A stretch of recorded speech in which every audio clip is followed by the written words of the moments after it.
जिस उपदेश से राम जी को राजकुमार भगवान राम बने, वो उपदेश आप सुन रहे हैं। कितना ऊंचा ग्रंथ है। इसको वाल्मीकि रामायण भी बोलते, योग वशिष्ठ महारामायण भी बोलते। राम तीर्थ ने इसी का बार बार अध्ययन किया था। ये आप भी शांत हो जाएंगे परमात्मा में, और दूसरों को भी शांति देने की क्षमता देने वाला ये सदग्रंथ है।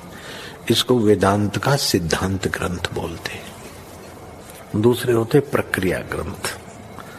ये करके फिर कब वो आचार्य बनो तब समझो, ये तो थोड़ा पढ़ो और फिर वही सिद्धांत की बात। तो बार बार योग वशिष्ठ महारामायण विचारने योग्य। ओम श्री सद्गुरु परमात्मने नमः। श्री वशिष्ठ जी बोले, हे राम जी, यह संसार वासना बंधन का कारण है। सब भावों में बरतो, परंतु राग किसी में न हो। जैसे स्फटिक मणि सब प्रतिबिंबों को लेता है, परंतु रंग किसी का नहीं लेता, तैसे ही तुम सब कार्य करो, परंतु द्वेष किसी में न रखो। ऐसा पुरुष निर्बंध है, उसको शास्त्र के उपदेश की आवश्यकता नहीं, वह तो निज रूप है। हे राम जी, जो कुछ प्राकृत आचार तुमको प्राप्त हो तो देना, लेना, बोलना, चलना आदि सब कार्य करो, परंतु भीतर से अभिमान कुछ न करो। निरभिमान होकर कार्य करो, यह ज्ञान सबसे श्रेष्ठ है। हे राम जी, जो आदि में न हो और अंत में भी न रहे, परंतु मध्य में भासित हो, उसको असत्य जानिए। जैसे आकाश में फूल असत्य है, वैसे ही संसार रचना असत्य है। जैसे संकल्प की रचना असत्य है, जैसे गंधर्व नगर सुंदर भासित होता है, परंतु भ्रांति रूप है, वैसे ही यह जगत असत्य रूप और भ्रांति मात्र है। ओम श्री सद्गुरु परमात्मने नमः। श्री योग वशिष्ठ महारामायण निर्वाण प्रकरण सर्ग 82। श्री वशिष्ठ जी बोले, हे रामचंद्र जी, जब राजा को कुंभज मुनि ने उसे उपदेश कर चुके, तब उसके उपरांत फिर बोले कि हे राजन, अब हम चलते हैं, क्योंकि स्वर्ग में ब्रह्मा जी के पास नारद मुनि आए हैं। वे यदि मुझे देवताओं के सभा में न देखेंगे तो फिर क्रोधित होंगे। हे राजन, जो कल्याणकृत पुरुष हैं, वे बड़ों की प्रसन्नता लेते हैं। जो उपदेश तुम्हें किया है, उसको भली प्रकार विचारना। सब शास्त्रों का सार यही है कि संपूर्ण वासना का त्याग करना और किसी में चित्त बंधन न होने देना। मेरे आने तक स्वरूप में स्थित रहकर किसी चेष्टा में न लगना और स्वरूप को भली प्रकार जानकर चाहे वैसे विचरना। ऐसे कहकर जब कुंभज मुनि उठ खड़े हुए, तब राजा ने अर्घ्य और फूल चढ़ाने के निमित्त हाथ में लिए, पर जल और फूल हाथ ही में रहे और कुंभज मुनि अंतर्धान हो गए। जब राजा ने कुंभज मुनि को अपने आगे न देखा, तब वह विचार करने लगा कि देखो, ईश्वर की नीति जानी नहीं जाती। नारद मुनि कहा थे, उनका पुत्र कुंभज कहा, और मैं राजा शिखर ध्वज कहा। मालूम होता है उसी नीति ने कुंभज मुनि का रूप धारण कर मुझको जगाया है। अब मैं अज्ञान रूपी गड्ढे में से निकलकर स्वरूप को प्राप्त हुआ हूं। मेरे संपूर्ण संशय नष्ट हुए हैं और मैं निर्दुख पद में स्थित होकर अज्ञान निद्रा से जागा हूं। बड़ा आश्चर्य है। हे रामचंद्र जी, ऐसे कहकर राजा शिखर ध्वज संपूर्ण इंद्रियों, प्राण और मन को स्थिर करके चेष्टा से रहित हुआ और जैसे शिला के ऊपर पुतली लिखी होती है और पर्वत का शिखर स्थित होता है, वैसे ही स्थित हुआ।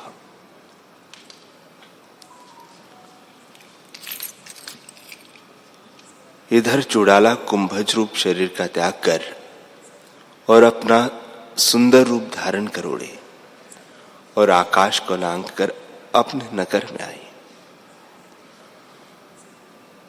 अंतःपुर में जहां स्त्रियां रहते थे, प्रवेश करके मंत्रियों को आज्ञा दी कि तुम अपने अपने स्थान में स्थित हो और आप राजा के स्थान में स्थित होकर भली प्रकार प्रजा की खबर लेने लगी।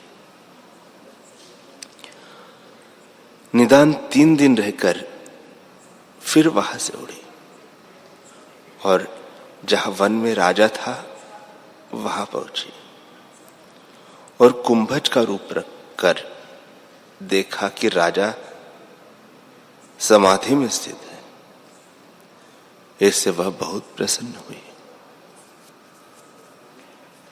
हे रामचंद्र जी, ऐसे प्रसन्न होकर चुड़ाला ने विचार किया कि बड़े सुख का कार्य हुआ जो राजा ने स्वरूप में स्थिति पाई और शांति को प्राप्त हुआ है। फिर यह विचार कर कि इसको जगाओ, सिंह किनाई गरजे और ऐसा शब्द किया कि उससे वन के सब पशु पक्षी डर गए, परंतु राजा न जागा।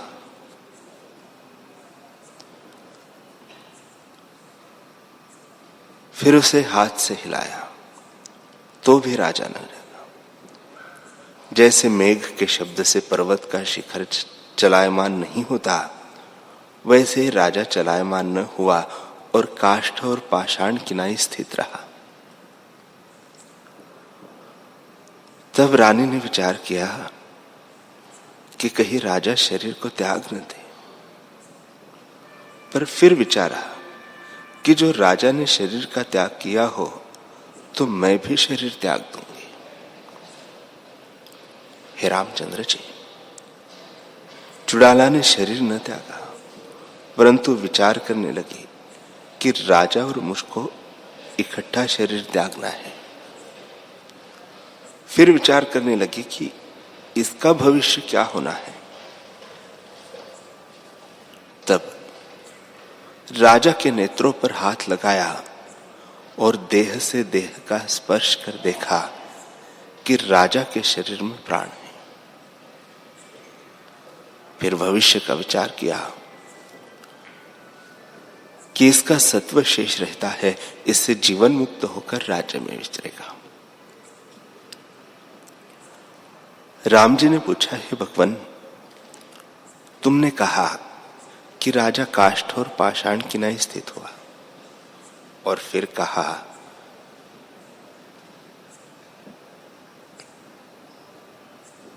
कि कुंभज ने हाथ लगा कर देखा कि इसमें प्राण है, तो कुंभज ने क्यों कर जाना? यह संशय मुझको है, सो आप दूर करो। श्री वशिष्ठ जी बोले, हे रामचंद्र जी, जिस शरीर में पुरेष्टका होती है उसमें कांति होती है। हे रामचंद्र जी, अज्ञानी का चित्त रहता है और ज्ञानी का सत्व रहता है।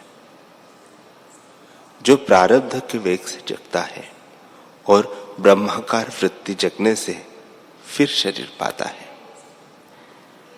ज्ञानी इष्ट अनिष्ट में एक समान रहता है और अज्ञानी एक समान नहीं रहता। वह इष्ट में प्रसन्न और अनिष्ट की प्राप्ति में शोकवान होता है।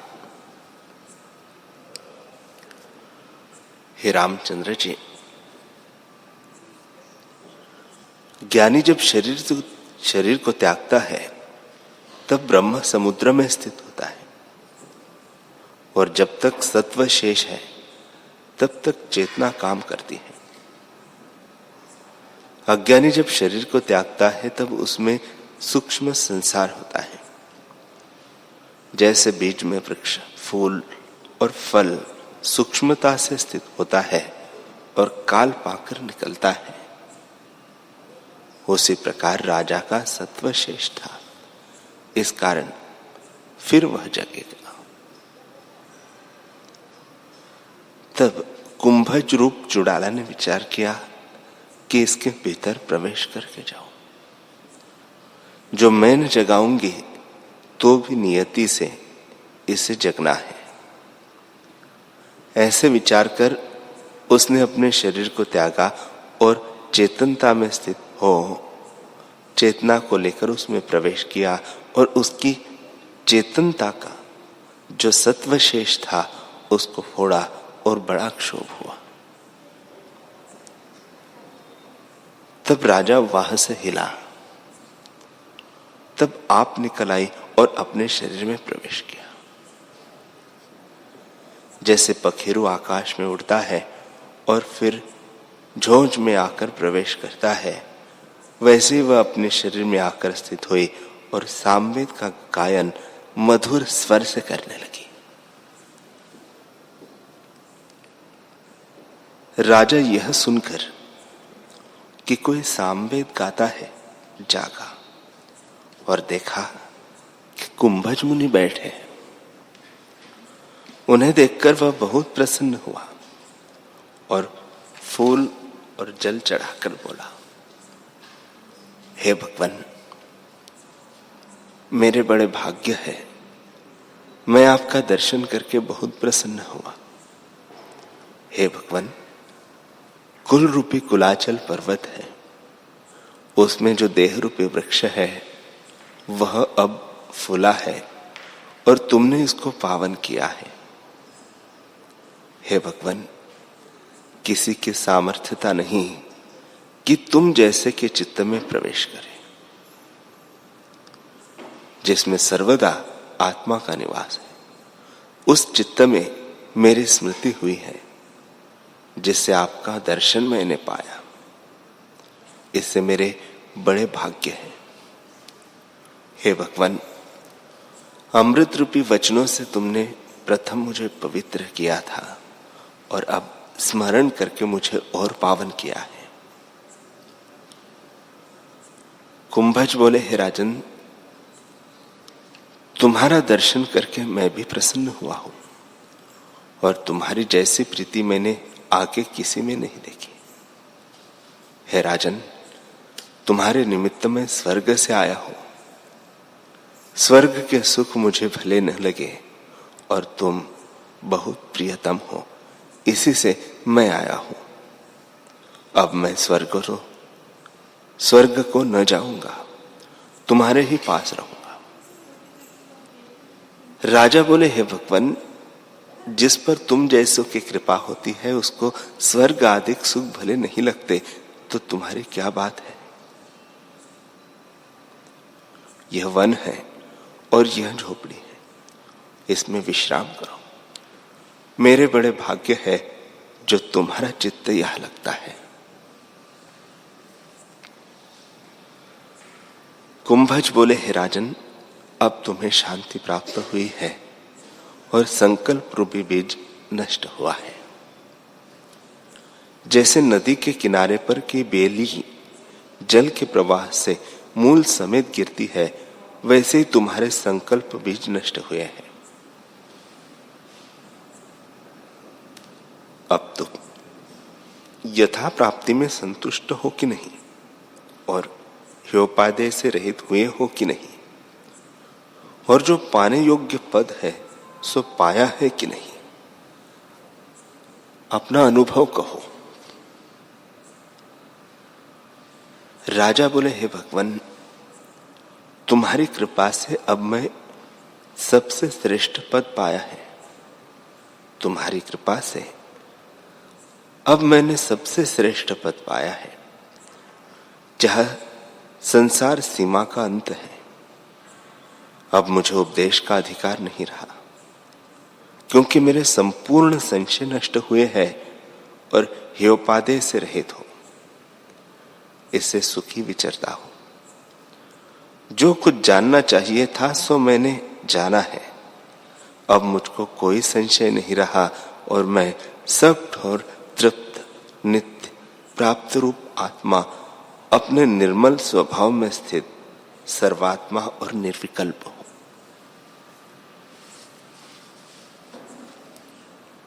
मुझ में कोई वासना नहीं। मैं शांत रूप और चिर पर्यंत सुखी हूं। इतना कहकर वशिष्ठ जी बोले, हे रामचंद्र जी, इस प्रकार राजा और कुंभज का 3 मुहूर्त संवाद हुआ।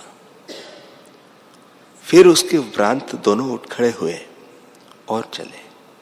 निकट एक तालाब था जहां बहुत कमलिनी लगी हुई थी। वहां पहुंच दोनों ने स्नान करके गायत्री जप और संध्या की और पूजा करके फिर वहां से चले और वन कुंजों में आए। तब कुंभज ने कहा, चलिए। राजा ने कहा, अच्छी बात है, चलिए। निदान दोनों चले और बहुत नगरों, देशों, ग्रामों और तीर्थों को देखते हुए नाना प्रकार के वनों में जो फूल और फल संयुक्त थे और मरुस्थल में विचरे। हे रामचंद्र जी, ऐसे तीर्थ आदि सात्विक स्थानों, सुंदर वन आदि राजसिक स्थानों और मरुस्थल आदि तामसी स्थानों में विचरे, पर हर्ष या शोक को न प्राप्त हुए और समता में रहे। हे रामचंद्र जी, कुंभज के फिरने का यह प्रयोजन था कि देखे राजा शुभ अशुभ स्थानों को देखकर हर्ष शोक करेगा अथवा न करेगा।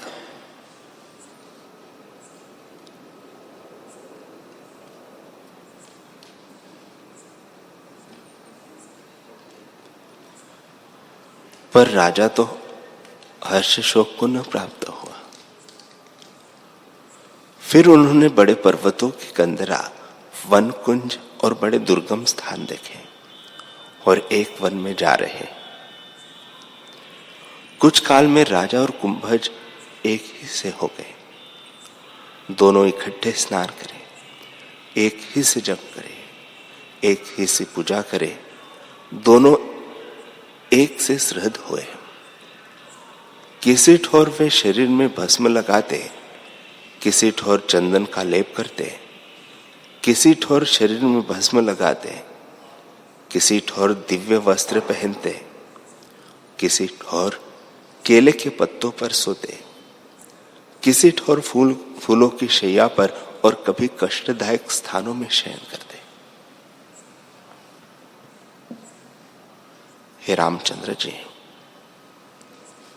ऐसे शुभ अशुभ ठोरों में भी वे ज्यों की त्यों रहे और हर्ष शोक को न प्राप्त हुए। केवल शुद्ध सत्व में दोनों स्थित रहे और आत्मा के सिवा और कुछ न पूरा।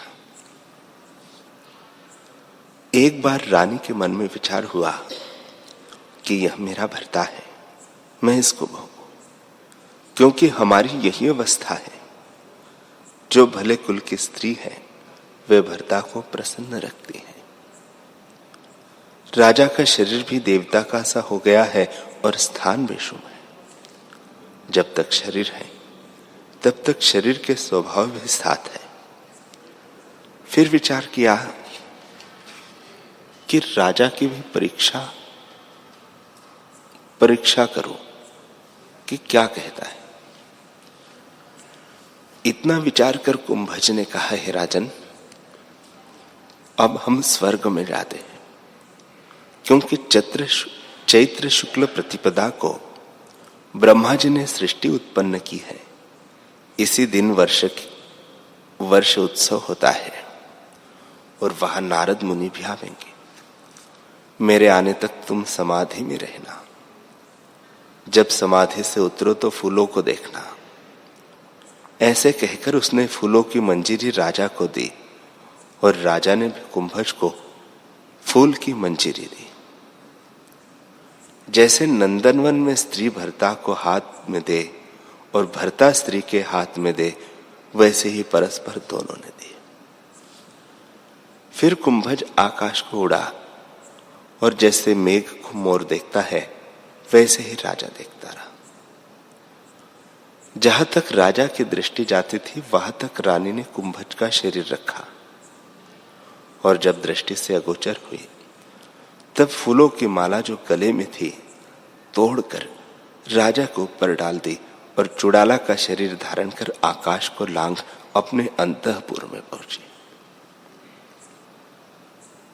निदान राजा के स्थान पर बैठकर सबको अपने अपने स्थानों में स्थित किया और प्रजा की खबरें सुनकर फिर उड़ी। सूर्य की किरणों के मार्ग से मेघमंडल को लांघती हुई जहां राजा का स्थान है वहां आकर देखा कि राजा वियोग से शोकवान है। इसलिए आप भी कुंभज के रूप में उदास राजा के आगे आई।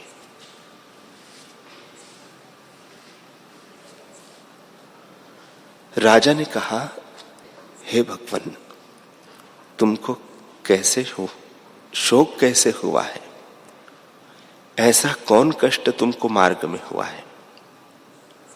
सब दुखों का नष्ट करने वाला ज्ञान है। जो तुम ऐसे ज्ञानवानों को शोक हो तो औरों की क्या बात कहनी है? हे मुनिवर, तुमको दुख का कारण कोई नहीं, तुम क्यों शोकवान होते? तुमको कौन अनिष्ट प्राप्त हुआ है? तब कुंभज ने कहा, हे राजन, मुझे एक दुख है सो कहता हूं। जो मित्र पूछे तो सत ही कहना चाहिए। दुख भी नष्ट होता है, जैसे मेघ जड़ और शाम होता है और उसका स्वजन जो खेत और पृथ्वी है उसके ऊपर वह वर्षा करता है तो उसकी जड़ता और शामता नष्ट होती है। इससे मैं तुमसे कहता हूं, हे राजन, जब तक स्वर्ग में सभा स्थित थी तब तक मैं नारद के पास रहा। जब सभा उठी तब नारद मुनि भी उठे और मुझसे कहा कि जहां तेरी इच्छा हो वहां जा, और मैं भी जाता हूं। नारद जी एक ही जगह में नहीं ठहरते, विश्व में घूमते फिरते हैं। तब मैं आकाश को चला तो एक जगह सूर्य से मिलाप हुआ और मैं मेघ मार्ग से तीव्र वेग से चला। जैसे नदी पर्वत से तीव्र वेग से आती है वैसे ही मैं तीव्र वेग से चला आता था। मैंने देखा कि दुर्वासा ऋषीश्वर महामेघ की तरह श्याम वस्त्र पहने हुए और भूषण संयुक्त जैसे बिजली का चमत्कार होता है वैसे उड़े आते हैं। भूषणों का चमत्कार देखकर मैंने दंडवत करके कहा, हे मुनीश्वर, तुमने क्या रूप धरा है जो स्त्रियों का सा लगता है? दुर्वासा ने तब रुष्ट होकर मुझसे कहा, हे ब्रह्मा के पौत्र, तू क्या कहता है? ऐसा मुनीश्वर के प्रति कहना उचित नहीं। हम क्षेत्र है, जैसा बीज क्षेत्र में बोइए वैसा ही उगता है। तूने मुझे स्त्री कहा है, इससे तू भी स्त्री होगा और रात्रि को तेरे सब अंग स्त्री कैसे हो जाएंगे? हे मुनीश्वर, जो कल्याणकृत ज्ञानवान पुरुष है उनमें नम्रता होती है। जैसे फल संयुक्त वृक्ष नम्र होता है वैसे ही ज्ञानी भी नम्र होते हैं। ऐसे वचन तुम्हें न कहना चाहिए। हे राजन, यह सुनकर मैं तुम्हारे पास चला आया हूं और मुझे लज्जा आती है कि स्त्री का शरीर रखकर देवताओं के पास कैसे विचरूंगा, यही मुझको सोच है। राजा ने कहा, क्या हुआ जो दुर्वासा ने कहा स्त्री का शरीर हुआ? तुम तो शरीर नहीं, निर्लेप आत्मा हो। हे मुनीश्वर, तुम अपनी समता में स्थित रहते हो। ज्ञानवान पुरुष को हे उपादेय कुछ नहीं रहता, वह तो अपनी समता में स्थित रहता है। तब कुंभज ने कहा, हे राजन, तुम सत्य कहते हो, मुझे क्या दुख है। जो शरीर का प्रारब्ध है सो होता है। यही ईश्वर का नियम है कि शरीर जब तक रहता है तब तक शरीर के स्वभाव भी रहते हैं। शरीर का स्वभाव त्याग करना भी मूर्खता है। जिस स्थान में ज्ञान की प्राप्ति हो उसी चेष्टा में विचरिए। इंद्रियों को रोकना और मन से विषय की चिंतना करना बड़ी मूर्खता है। इंद्रियों और देह की चेष्टा ज्ञानवान भी करते हैं, परंतु उसमें बंधते नहीं। इंद्रियां विषयों में बरतती है। ईश्वर का आदि नियम इसी प्रकार है। हे राजन, नियम या नीति का त्याग किसी से नहीं किया जाता, इससे उसका क्यों त्याग करिए। यह नीति है कि जब तक शरीर है तब तक शरीर के स्वभाव भी रहते हैं। जैसे जब तक तिल है तब तक तेल भी होता है, वैसे ही जब तक शरीर है तब तक शरीर के स्वभाव भी होते हैं। जो ज्ञानवान पुरुष है वे देह और इंद्रियों से चेष्टा भी करते हैं, परंतु उसमें बंधते नहीं, पर अज्ञानी उसमें बंध जाते हैं। चेष्टा तो ज्ञानी भी करते हैं, अज्ञानी भी करते हैं। जैसे ब्रह्मा, विष्णु, रुद्र आदि जो ज्ञानवान हैं वे सब चेष्टाएं करते हैं, परंतु किसी में नहीं बंधते। हे राजन, वैसे जो अनिच्छित आकर प्राप्त हो और जिसको शास्त्र प्रमाण करे उसको भोगने में कुछ दोष नहीं। राजा बोले, हे भगवान, ज्ञानवान को दोष कुछ नहीं। जो सत्ता समान में स्थित है उसे कुछ दोष नहीं होता। अज्ञानी शरीर के दुख अपने में देखता है, उनसे दुखी होता है, और ज्ञानवान शरीर के दुख अपने में नहीं देखता। हे रामचंद्र जी, इतने में सूर्य अस्त हुआ। तब राजा और कुंभज दोनों ने सायंकाल में संध्या करके जप किया। जब रात्रि हुई, तारांगण निकले और सूर्यमुखी कमलों के मुख मूंद गए। तब कुंभज ने कहा, हे राजन, देखो मेरे सिर के बाल बढ़ते जा रहे हैं, वस्त्र भी टखने तक हो गए हैं और स्तन भी स्त्री किनाई हो गए हैं। निदान चुड़ाला लक्ष्मी किनाई महासुंदर स्त्री हो गई। उसको देखकर राजा एक मुहूर्त पर्यंत शोक में रहा। उसके उपरांत सावधान होकर बोला, हे मुनि, क्या हुआ जो तुम्हारा शरीर स्त्री का हुआ? तुम तो शरीर नहीं आत्मा हो, इससे शोक क्यों करते हो? तुम अपनी सत्ता समान में स्थित रहो। हरि ओम।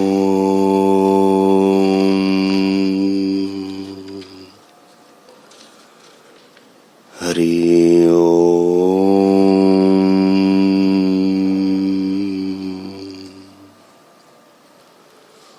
ओम सहना भवतु सहनो भुनक्तु सह वीर्यं करवावहै तेजस्विनावधीतमस्तु मा विद्विषावहै। ओम शांति शांति शांति। श्री सद्गुरुदेव भगवान की जय।